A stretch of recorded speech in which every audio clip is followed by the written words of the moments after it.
Well, his video's doing really good. J. Robert Oppenheimer might be the most important physicist to have ever lived. He never won a Nobel Prize, but he changed the world more than most Nobel Prize winners. Under his leadership, the best physicists of the 20th century built the atomic bomb, forever changing the course of history. If there is another world war, this civilization may go under. He has affected every war waged and every peace settled since the end of World War II. He also created a way for humanity to destroy itself. Now I am become death. What are spoilers? Worlds. Guys, the atomic bombs already fucking went off, motherfucker.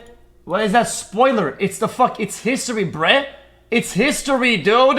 This video is about how to build an atomic bomb, the life of Oppenheimer, and why serious scientists were worried about the explosion setting fire to the atmosphere, ending all life on Earth. Part of this video is brought to you by Ren. When J. Robert Oppenheimer was 21, he placed an apple laced with toxic chemicals on the desk of his physics tutor. The tutor, Patrick Blackett, was an experimentalist, and he had hounded Robert to do more of what he thought Robert wasn't very good at, experimental work. Oppenheimer had already been spending his days in a corner of J.J. Thomson's basement laboratory, attempting to make thin films of beryllium, which were used to study electrons.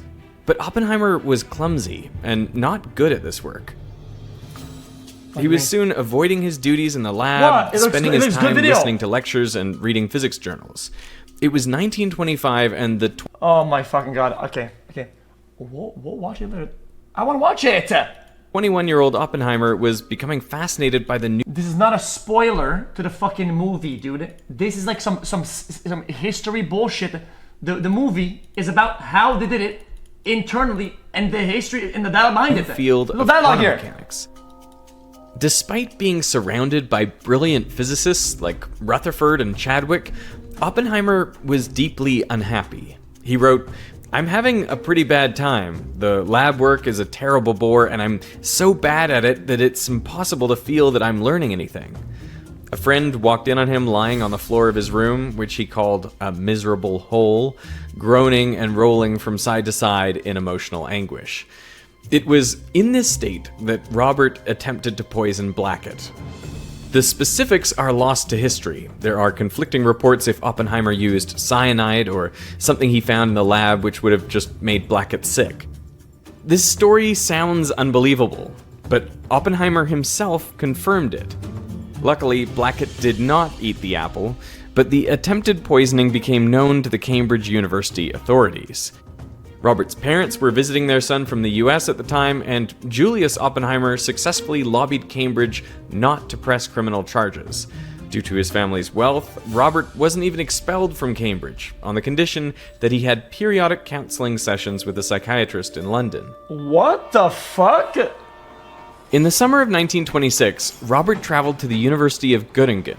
The chairman of the department was Max Born, who just 2 years earlier had coined the term quantum mechanics.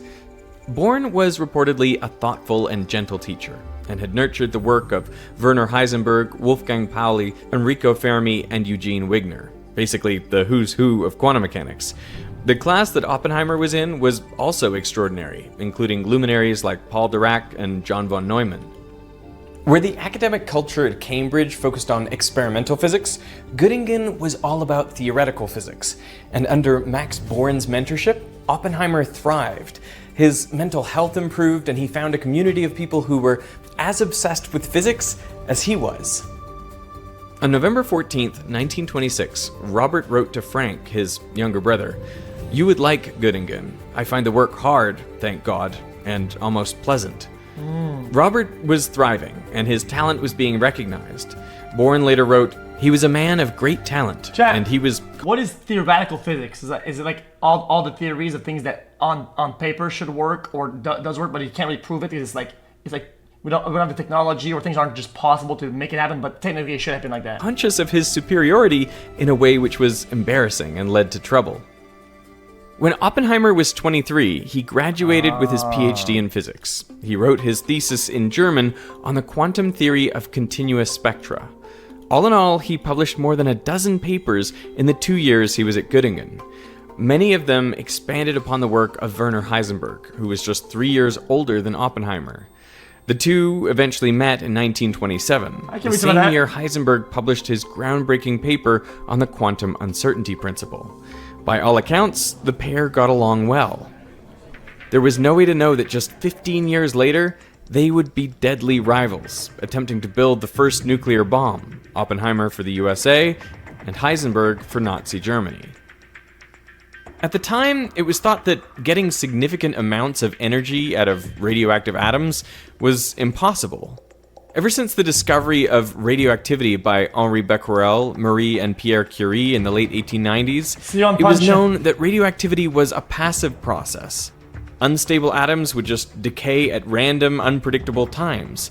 And surely there was no way to control that. In 1933, Ernest Rutherford, Oppenheimer's old boss from Cambridge, wrote that anyone who expects a source of power from the transformations of these atoms is talking moonshine. That same year, Albert Einstein said that there is not the slightest indication that nuclear energy will ever be obtainable. It would mean that the atom would have to be shattered at will. So, how would you break an atomic nucleus? Well, you could take a proton and accelerate it through a large electric field and then smash it into a nucleus. This is exactly what John Cockcroft and Ernest Walton did in 1932. They accelerated protons into lithium nuclei, breaking them apart. The pair would later win a Nobel Prize for this work. That's insane! But a proton is positively charged, so it's repelled by all nuclei, which are also positively charged. So to give them a hope of overcoming this barrier, Cockcroft and Walton had to use 250,000 volts to accelerate the protons. Even then, only about 1 in a billion protons actually hit and split a lithium nucleus. So, guys, is it positive, negative, like polarity? So it like pushes against it, so it's like hard for them to collide? This would not be an effective way to get energy. But there is another way. Like a magnet. In 1932, the neutron was discovered, this subatomic particle that's about 0.1% heavier than a proton, and it has no electric charge. So a neutron would not be repelled from a nucleus. And in 1933, Leo Szilard was thinking about how you could use neutrons to split nuclei. It suddenly occurred to me that if we could find an element which is split by neutrons, and which would emit 2 neutrons when it absorbed 1 neutron, such an element, if assembled in sufficiently large mass, could sustain a nuclear chain reaction. But the thing is, nobody knew if there was an element that had a kind of nucleus that would do that. Uranium. On the 29th of January 1939, Luis Alvarez, a promising young physicist, was getting a haircut while reading the San Francisco Chronicle. And suddenly, he got out of the chair halfway through the haircut and ran to Oppenheimer's office. Alvarez read an article about how 2 German chemists, Otto Hahn and Fritz Strassmann, had successfully split an atom of uranium by bombarding it with neutrons. Oppenheimer was not impressed. "That's impossible," he reportedly told the young Alvarez, proceeding to mathematically prove on his blackboard why fission could never be achieved. But the next day, Alvarez had repeated the experiment and invited Oppenheimer to see it. Alvarez later recalled that in less than 15 minutes, he not only agreed that the reaction was authentic, but also speculated that in the process, extra neutrons would boil off that could be used to split more uranium atoms and thereby generate power or make bombs. When a single atom of uranium-235 The next day, the guy went in the fucking office and made some sort of fucking bomb creator. splits apart, it loses a little bit of mass, which is released as energy, following Einstein's mass-energy equivalence. That is a tiny amount of energy, about 20 times less than the amount required to raise a grain of sand the thickness of a piece of paper. But atoms are also tiny. In a 1 kilogram lump of uranium, there are about 1 trillion atoms, so the energy quickly adds up. Soon, almost everyone was convinced. In August of 1939, Einstein, who just 6 years earlier believed that nuclear bombs were impossible, signed his name to a letter addressed to President Franklin Roosevelt. The letter, actually written by Szilard, warned Roosevelt of the possibility of nuclear weapons. It also pointed out that Germany had access to uranium from the mines in Czechoslovakia, which was recently taken over by the Nazis. Roosevelt began an informal uranium committee to discuss this topic, but then for 2 years, nothing happened. In 1941, Roosevelt upgraded the informal uranium committee to the S1 committee, which would report directly to the White House. The explicit goal was to develop an atomic bomb, and in May 1942, Oppenheimer was hired onto the committee to be the coordinator of rapid rupture. So why was he selected? Well, after completing his PhD, Oppenheimer became a physics professor, first at UC Berkeley and then at Caltech. The brilliance he had shown under Max Born's tutelage didn't fade. Indeed, it blossomed into a remarkable but strange physics career. In the 15 years after finishing his PhD, Oppenheimer made important contributions to everything from nuclear physics to quantum field theory and even astrophysics. He had a number of Nobel Prize-winning ideas. One of his students, Willis Lamb, became a Nobel laureate, but Oppenheimer himself was nominated 3 times but never actually won the Nobel Prize. When asked why he thought that Oppenheimer never won the Nobel Prize, Murray Gell-Mann said that he didn't have Sitzfleisch, a German word that translates to sitting flesh, the ability to sit down in a chair for a long time and do the hard work. He never wrote a long paper or did a long calculation. He didn't have the patience for that.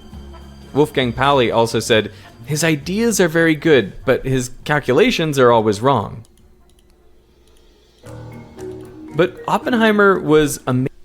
Chat, you guys say ADHD, chat, but you guys are proving it right that sometimes I'm not gonna get into that. Amazing with people. He was a natural and charismatic leader. And this combination, his charisma and his ability to generate great ideas, would serve him well in the next phase of his life.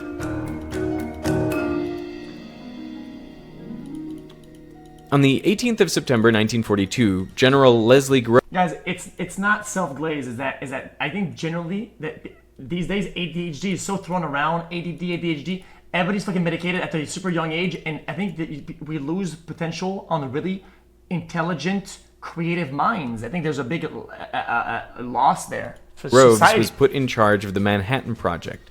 I was responsible for the development of the atomic bomb. On day 1, he ordered 1,200 tons of uranium ore. The next day, he ordered to buy the Oak Ridge site, where the ore would be refined. The next month, in a surprising move, he chose Oppenheimer to be the science director of the soon-to-be-established Los Alamos Laboratory. Oppenheimer had just been selected to be the chief architect of the atomic bomb. The military establishment had concerns. Oppenheimer did not have a Nobel Prize, so would the scientists hired for the project respect his opinion and follow his leadership?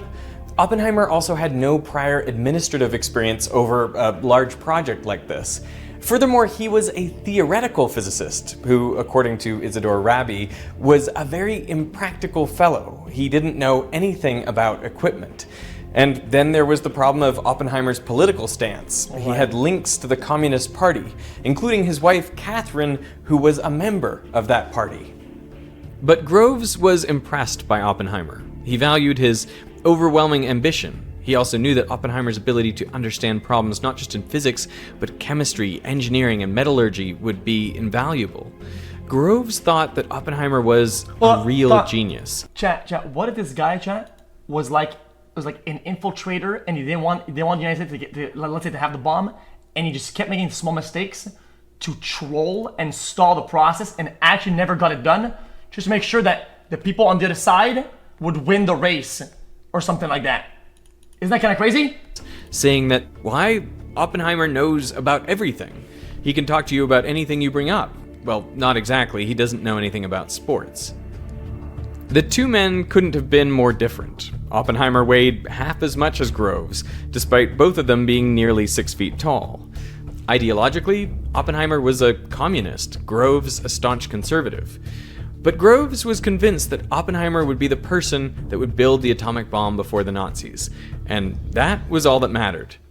Isidore Rabi later commented that hiring Oppenheimer for this role was a real stroke of genius on the part of General Groves, who was not generally considered to be a genius. The Manhattan Project needed a location, somewhere isolated to keep the project secret, safe from enemy attack, and while no one wanted to admit it, somewhere that was sparsely populated just in case there was an accident. Oppenheimer proposed Los Alamos, New Mexico. He had fallen in love with the harsh desert and the mountains of New Mexico when he was in his 20s. In 1929, Oppenheimer wrote to a friend, "My two great loves are physics and New Mexico. It's a pity they can't be combined." But Oppenheimer had severely underestimated the logistical challenge ahead. In 1943, Oppenheimer estimated that he'd need about 6 scientists, supported by a handful of engineers and technicians, to make a bomb. He was off by 2 orders of magnitude. 764 scientists would end up working for the Manhattan Project, 302 of which would work at the Los Alamos site. Got it. Over 600,000 people in total were involved with the making of the atomic bomb. By this point, making the atom bomb didn't seem impossible, it seemed likely. On the 2nd of December 1942, a team of physicists at the University of Chicago, led by Enrico Fermi, created the world's first artificial nuclear reactor, Pile 1. It consisted of 45 tons of uranium and uranium oxide and 330 tons of graphite blocks. Horrifyingly enough, it was located under the stands of the football field.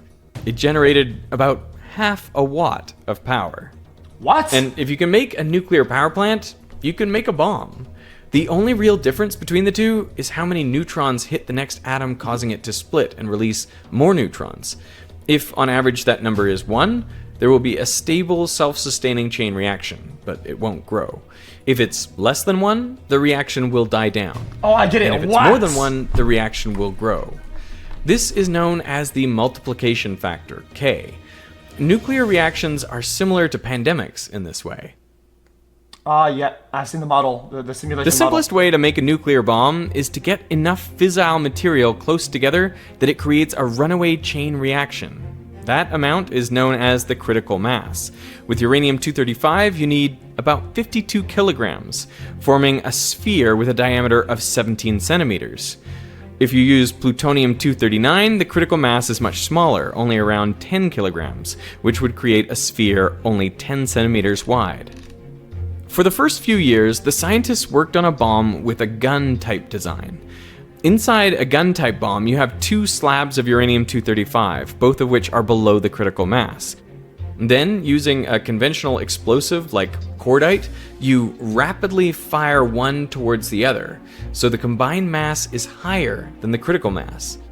When the uranium bullet is about 25 centimeters away, the nuclear chain reaction begins, resulting in an atomic explosion. One of them on both sides. Despite the Bing simple bong, design, bang. it is not very efficient. Only a small percentage of the uranium undergoes fission, so the total yield of the bomb is much smaller. You also run into some unexpected problems, like how do you make sure the uranium slides smoothly through the barrel? Well, you use oil to lubricate the barrel. But all the synthetic oils the scientists tried would dry up. In the end, the only oil they could find that would work was the oil from sperm whales. Only about 0.7% of naturally occurring uranium is U-235, the fissile fuel for nuclear bombs. When U-235 absorbs a neutron, it briefly becomes U-236, and then it rips itself roughly in half and releases on average 2.4 neutrons per fission. But when you get uranium out of the ground, most of it is U-238, which doesn't undergo fission. So to make a nuclear bomb, the scientists used gigantic mass spectrometers to separate out and concentrate the U-235. And the resulting substance was uranium with a much higher concentration of U-235. In other words, it was enriched. There was another option, though. In early 1941, a new element was discovered, or rather, synthesized. When a neutron is absorbed by a nucleus of uranium-238, it turns into uranium-239. Chat, it's like a refinery almost. They're refining the product and then making it a more concentrated. It's like enriched. U-239 is unstable, so it decays into neptunium, That makes sense, actually. which then becomes plutonium. There are three things that matter for this story. First is that plutonium-239 is a great fuel for a nuclear bomb. It has a critical mass of only about 10 kilograms. Second, it is cheaper to make than to separate uranium-235. And third, it reacts too quickly to be used in a gun-type device. It would fizzle, meaning only a tiny fraction of the fuel would undergo fission. But there is a way to make a bomb using plutonium. Critical mass changes depending on the density of the material. Under normal pressure conditions, 6 kilograms of plutonium-239 won't explode. But if you compress it, the atoms get closer together, and the chance of a stray neutron hitting the nucleus increases. So the higher the density, the lower the critical mass. So if you set off conventional explosives around a ball of plutonium, you can get it compressed enough to start a nuclear chain reaction. Dude, I'm getting it! And this was the whole idea behind the implosion bomb design. There are a couple ways to cheat. At first, it's not likely that the thing hits because of the polarity. But if one hits, then and then they split, and then it's a chain reaction. Boom.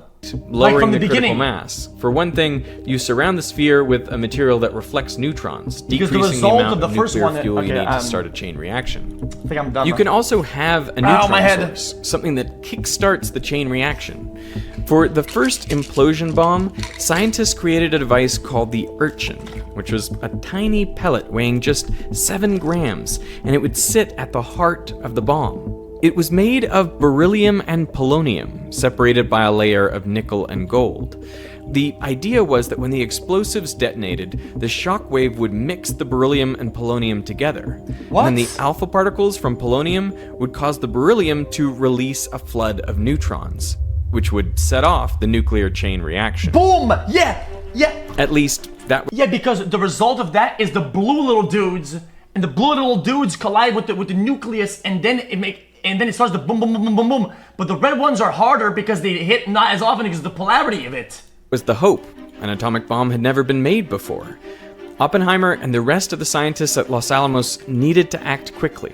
It was already 1945, and Truman wanted to test the weapon before the start of the Potsdam Conference. That's where Truman, Churchill, and Stalin would come together to plan the post-war peace. The conference began on the 17th of July. The earliest date that everything could be ready for the bomb was just 1 day earlier. So that is when the test was scheduled. It was codenamed Trinity. The night before, Oppenheimer was nervous. There were so many things that could go wrong. The last test firing of the explosives, without the actual plutonium core, was a failure. To calm himself, he recited a stanza from the Bhagavad Gita, the sacred Hindu poem. He had actually translated the Gita from the original Sanskrit himself. In battle, in forest, at the precipice in the mountains, on the dark great sea, in the midst of javelins and arrows, in sleep, in confusion, in the depths of shame, the good deeds a man has done before defend him. Perhaps more terrifying than the idea of the bomb not working was that it would work too well. What? Around 1942, Oppenheimer discussed with Arthur Compton a terrible The possibility moral of the story is that if you stack good things initially, you can do dumb shit. that a nuclear test could end the world. The worry was that the nuclear bomb would create temperatures so hot that fusion would occur. A tiny fraction of the atmosphere, just 1 part in 2 million, is hydrogen gas. But the worry was that at high enough temperatures and pressures, that hydrogen could fuse together, releasing energy.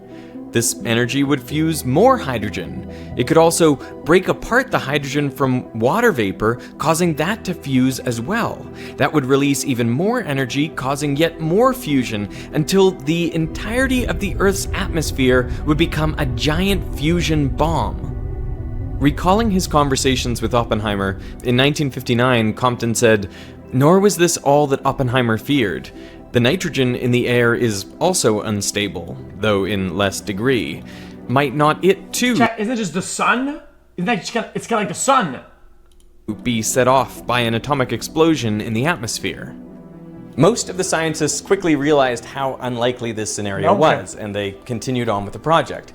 So no one took the idea too seriously. But the thought of starting a fusion reaction with a fission weapon would become very important after the war. The Trinity test was scheduled for 4 a.m., but it was delayed due to a storm. So at 5:29 and 21 seconds, the gadget, the world's first nuclear bomb, detonated. The high explosive squeezed the core of plutonium inwards. The shockwave mixed the beryllium and polonium, releasing a flood of neutrons. The urchin worked. It jump-started the nuclear reaction, and now there was no way to stop it. Huh? Just 6 kilograms of plutonium created an explosion that was equivalent to nearly 25,000 tons of TNT. The New Mexico mountains were illuminated brighter than in daytime. The shockwave was felt from over 160 kilometers away.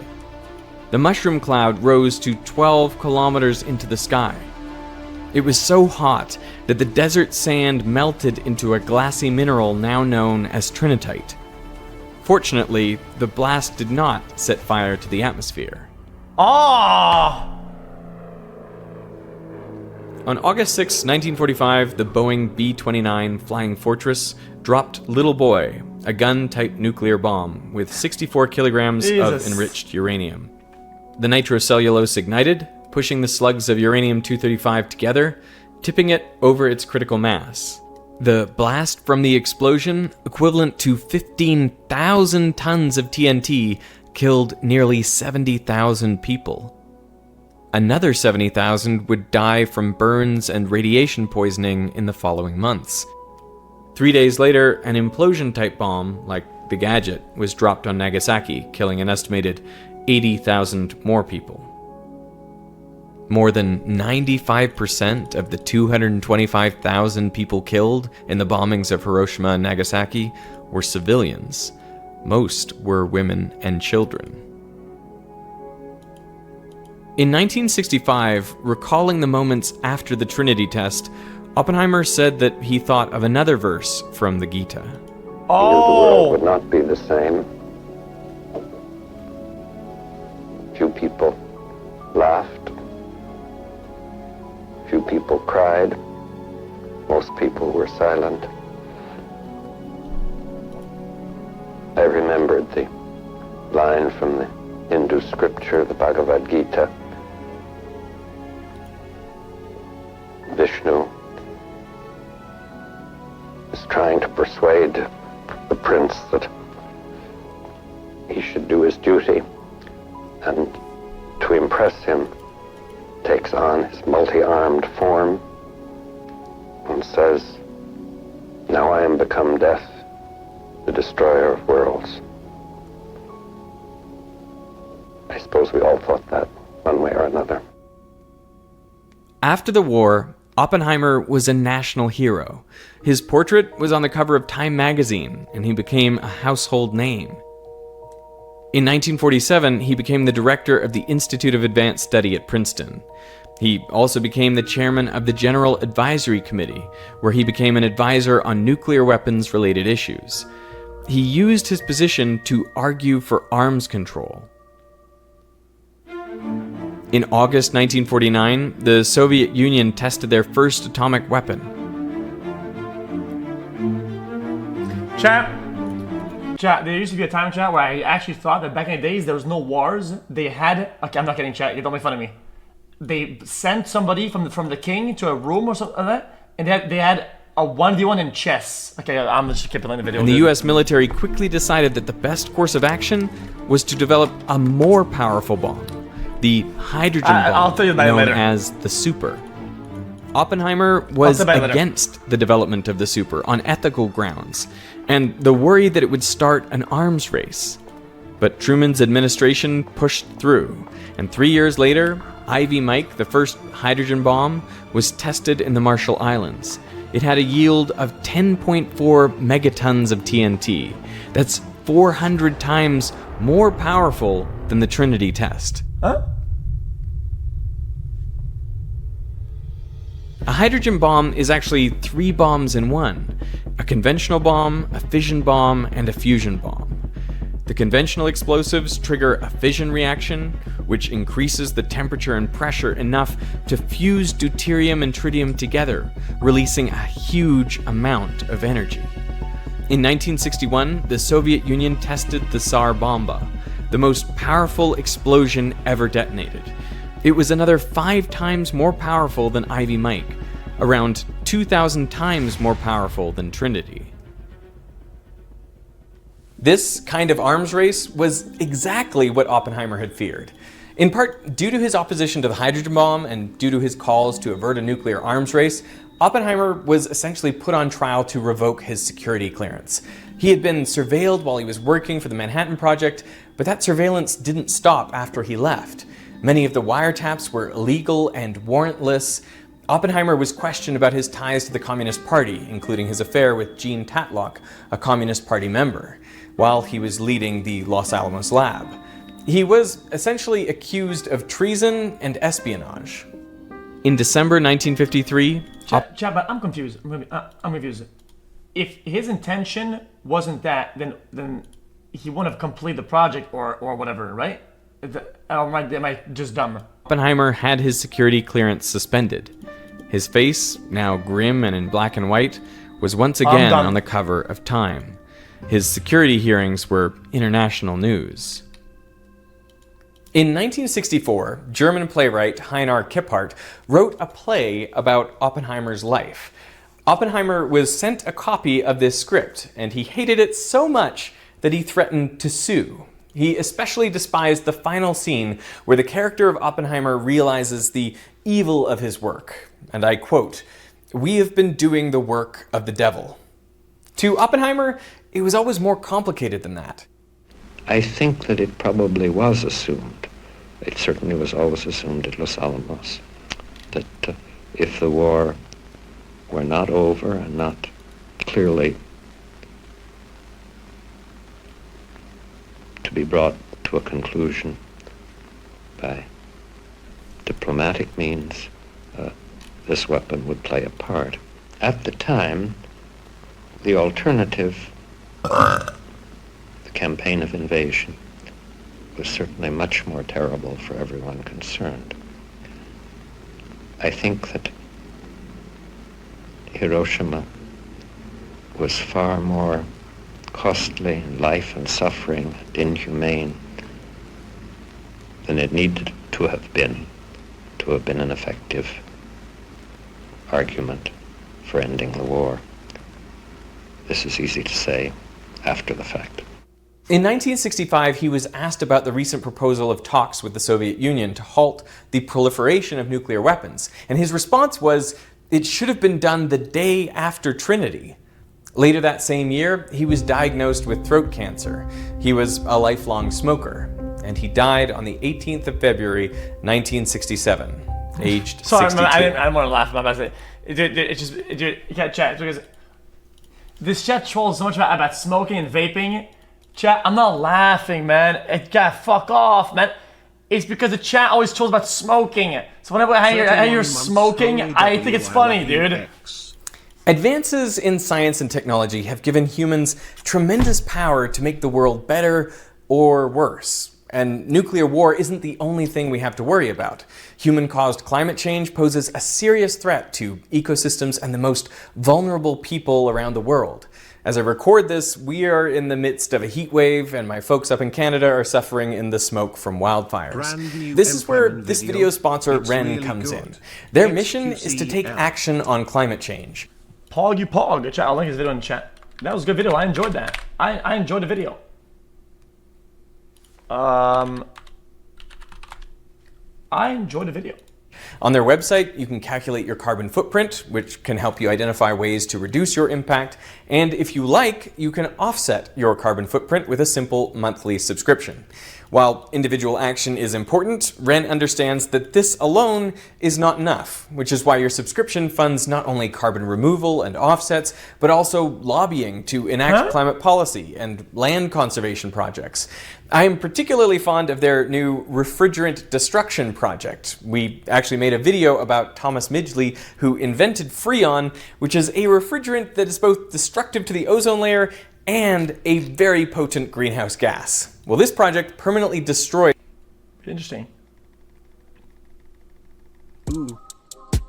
Yo, this is X on the beat, yo. Okay. You heard my voice as well. That S.